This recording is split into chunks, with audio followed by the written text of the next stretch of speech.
এখন পাইন ফরেস্টের মধ্যে আছি, তো পুরো পাইনে ঘেরা, বেশ সুন্দর লাগছে, অদ্ভুত ফিলিং, গাটা ছমছম করছে, খুব ভালো লাগছে।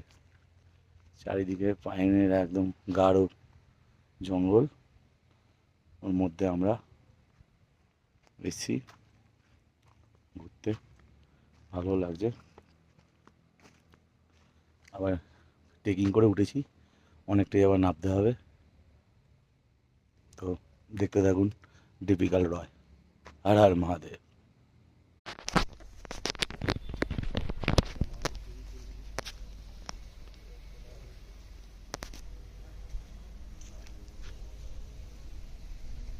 দেরি করিস না রে।